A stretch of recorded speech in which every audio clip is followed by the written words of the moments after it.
Halo semua, kembali lagi di podcast Bahasa Indonesia bersama Windah. Podcast ini bisa didengarkan di Spotify, Apple Podcast, YouTube, dan masih banyak platform lainnya. Apakah para pendengar ingat episode tentang pempek? Ternyata pengucapanku ada yang salah loh. Pempek lenjer, bukan lenjer. Yang benar adalah pempek lenjer. Terima kasih untuk komentar di YouTube yang sudah memperbaiki pengucapanku. Sebagai penutur asli bahasa Indonesia, aku juga ternyata masih bisa salah pengucapan loh. Jadi, kalau para pendengar yang belajar bahasa Indonesia masih terkadang salah pengucapan, jangan menyerah ya. Kita sama-sama belajar. Tetap semangat. Inilah salah satu alasan yang membuatku suka buat podcast. Karena sambil mengajar juga bisa sambil belajar. Ngomong-ngomong soal pempek, selain di kaki lima dan rumah makan, pempek juga bisa ditemukan di warung. Di episode kali ini, kita akan mempelajari lebih dalam lagi tentang warung. Di Indonesia ada banyak sekali warung. Di mana-mana kita bisa temukan warung. Apa itu warung? Warung pada dasarnya adalah tempat usaha kecil. Ada warung yang jual makanan, ada yang jual minuman, ada juga yang menjual barang-barang keperluan sehari-hari. Jadi warung sangat mirip dengan minimarket, rumah makan, ataupun kafe. Tapi lebih sederhana dan biasanya juga lebih murah. Orang-orang Indonesia sering menjadikan warung tempat nongkrong dan ngobrol-ngobrol. Untuk warung yang menjual barang-barang keperluan sehari-hari mirip sekali dengan toko atau minimarket, tapi lebih kecil. Barang-barang yang dijual juga mirip, seperti sabun, sampo, camilan, dan lain-lain. Biasanya, warung menjual barang-barang ini dalam bentuk kemasan kecil, bungkusan-bungkusan kecil seperti saset dan botol kecil. Seringkali waktu jalan-jalan, tiba-tiba butuh sesuatu, aku langsung beli di warung daripada harus susah-susah mencari toko atau pergi ke supermarket. Nah, selain barang keperluan sehari-hari, ada juga warung yang menjual makanan. Kita sebut warung makan, yang juga bisa disingkat WM. Warung makan mirip dengan rumah makan, tapi lebih kecil dan sederhana. Lebih murah juga. Contoh warung-warung yang jual makanan ada warung pempek, warung gado-gado, warung bakso, dan masih banyak lagi. Di Pulau Jawa yang paling mudah ditemukan adalah warteg. Warung Tegal. Tegal adalah kota di Jawa Tengah. Dulu waktu tinggal di Salatiga, setiap kali ke Jakarta naik mobil, pasti lewat kota Tegal. Warteg menjual berbagai macam masakan Jawa. Harganya juga sangat terjangkau, sangat murah, dan mudah ditemukan. Jadi warteg ini kesukaan para pekerja dan mahasiswa. Di warteg ada banyak pilihan makanan dan lauk, seperti ayam, ikan, telur, tempe, tahu, berbagai jenis sayuran, dan masih banyak lagi. Kalau makan di warung, tinggal tunjuk mau makan apa, maka petugas akan mengambilkan makanan yang kamu inginkan. Dulu di Jakarta, setiap hari aku pasti makan warteg. Harganya sekali makan sekitar 15-20 ribu. Yang tidak kalah terkenal di Indonesia adalah Warmindo, warung makan Indomie. Mungkin para pendengar sudah tahu apa itu Indomie. Indomie adalah mie instan Indonesia yang paling terkenal. Indomie punya banyak pilihan rasa. Aku yakin semua orang Indonesia sudah pernah makan Indomie setidaknya sekali. Bahkan Indomie juga terkenal sampai ke luar negeri. Bisa dibilang 99% orang Indonesia suka makan Indomie. Kok enggak 100%? 1% yang tidak suka makan Indomie, salah satunya aku. Menurutku Indomie tidak seenak itu. Aku juga tidak suka baunya yang terlalu tajam. Tapi beberapa tahun yang lalu aku pernah coba Indomie rasa rendang. Dan ya jujur enak banget. Itu Indomie yang paling enak yang pernah aku coba. Sebenarnya daripada soal rasa, alasan utama aku tidak suka makan Indomie adalah alasan kesehatan. Sudah setengah tahun lebih aku tidak makan Indomie. Karena ya kalau tidak terpaksa, aku lebih memilih makan makanan lain daripada Indomie. Dan kalau harus makan Indomie pun biasanya aku tambah telur supaya ya seenggaknya ada sedikit gizi, ada nutrisinya. Bagaimana dengan para pendengar? Apakah kalian pernah coba makan Indomie? Apakah kamu suka? Indomie rasa apa yang paling kamu suka? Kembali lagi ke Warmindo, warung makan Indomie. Anak muda sering menjadikan Warmindo tempat nongkrong seperti kafe, tapi versi lebih murahnya. Di Warmindo ada berbagai macam rasa Indomie.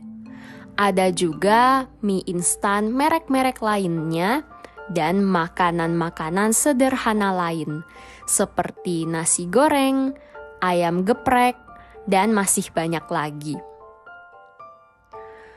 Di Warmindo juga menjual minuman seperti kopi, es teh, dan es jeruk. Makanan di Warmindo tidak mahal, hanya sekitar 5-15 ribu. Nah, itu dia warung yang menjual makanan. Selain makanan, ada juga warung yang menjual minuman. Contohnya, warkop. Coba tebak, apa itu warkop? Betul, warung kopi. Warkop menjual kopi yang harganya terjangkau, murah. Biasanya kopi-kopi sasetan. Ada juga minuman-minuman dan makanan yang sederhana seperti mie instan dan nasi goreng. Nah, yuk sekarang kita bicara tentang masa lalu. Bayangkan kita naik mesin waktu ke Indonesia di zaman 90-an sampai 2000-an awal. Di masa itu ada grup lawak, grup komedi yang sangat terkenal, namanya Warkop DKI. DKI adalah singkatan dari nama-nama anggota, nama-nama membernya, yaitu Dono, Kasino, dan Indro. Aku ingat sekali waktu masih kecil di tahun 2000-an, aku melihat Warkop DKI di TV. Sayangnya waktu itu aku masih terlalu kecil, jadi nggak ngerti apapun. Sama sekali tidak paham apa yang aku lihat di TV itu. Nah, di masa itu juga ada yang namanya wartel, warung telepon atau warung telekomunikasi. Di masa 90-an sampai 2000-an awal, wartel ini bentuknya seperti toko. Di dalamnya ada ruangan-ruangan kaca kecil. Di setiap ruangan ada telepon yang bisa kita gunakan dengan membayar sedikit uang. Selain telepon, ada juga fax, faksimili. Saat itu faksimili termasuk teknologi baru. Harganya lumayan mahal. Bagaimana dengan sekarang? Apakah masih ada yang pakai faksimili? Sekarang di Indonesia sudah tidak ada wartel lagi karena semua orang sudah punya HP. Wartel sudah hilang, sudah punah, sudah tidak ada lagi. Bahkan telepon rumah juga sudah jarang ya. Apakah para pendengar masih pakai telepon rumah?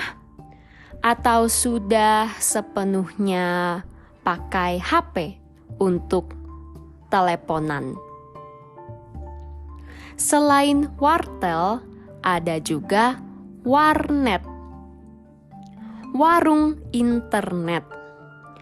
Di dalam warnet ada banyak komputer yang bisa kita gunakan dengan membayar per jam. Aku waktu kecil cuma pernah sekali main ke warnet karena papaku punya laptop. Jadi kalau mau main game, aku bisa pinjam laptop papa.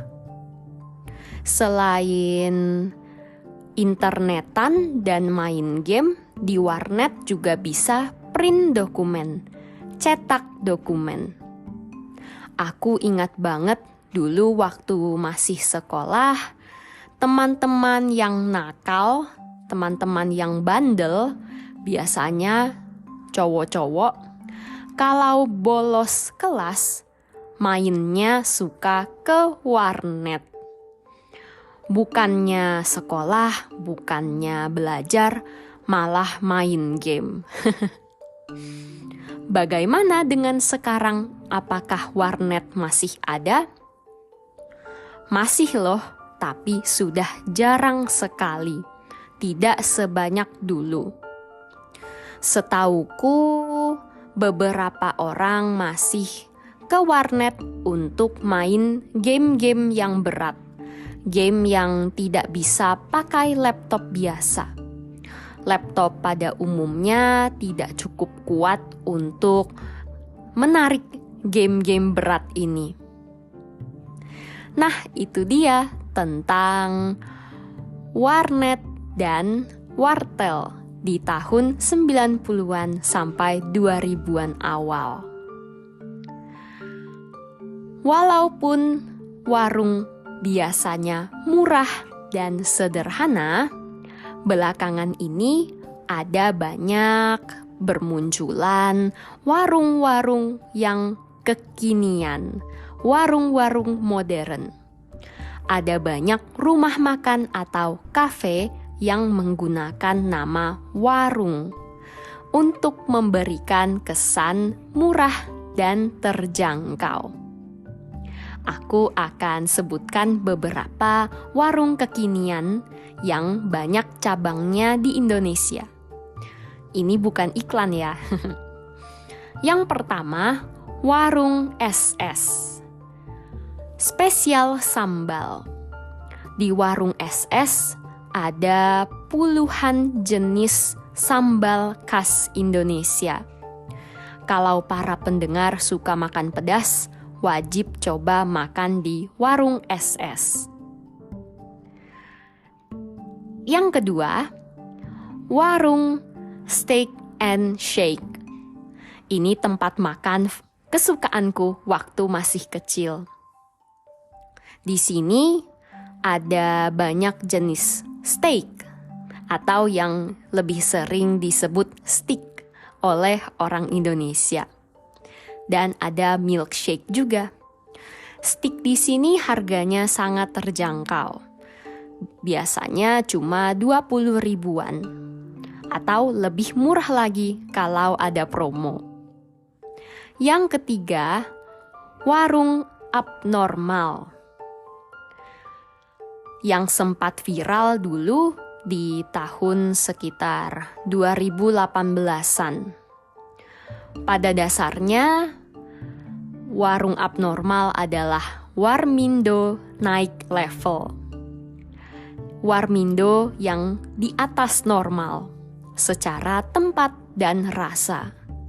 Sayangnya sekarang warung abnormal sudah banyak yang tutup karena sepi. Tidak seramai dulu. Sudah tergantikan tren-tren baru. Tapi warung abnormal masih bisa ditemukan kok di Indonesia. Jadi kalau para pendengar mau coba, bisa banget. Nah, itu dia tentang warung di Indonesia. Untuk para pendengar yang pernah ke Indonesia, apakah kalian juga pernah pergi ke warung? Kalau pernah, ceritakan pengalamanmu ya ke podcastbahasaindonesia@gmail.com atau langsung tulis di komentar dan jawab pertanyaan di Spotify. Episode kali ini sampai di sini. Semoga para pendengar belajar banyak hal baru tentang warung dan kosakata dalam bahasa Indonesia. Jangan lupa dukung podcast ini ya dengan menjadi sahabat Windah di Patreon dan dapatkan transkrip serta terjemahan untuk episode-episode yang ada di podcast ini. Bisa juga dukung podcast ini dengan membagikannya di media sosialmu dan memberikan penilaian di Spotify dan Apple Podcast. Sampai jumpa di episode berikutnya. Dah.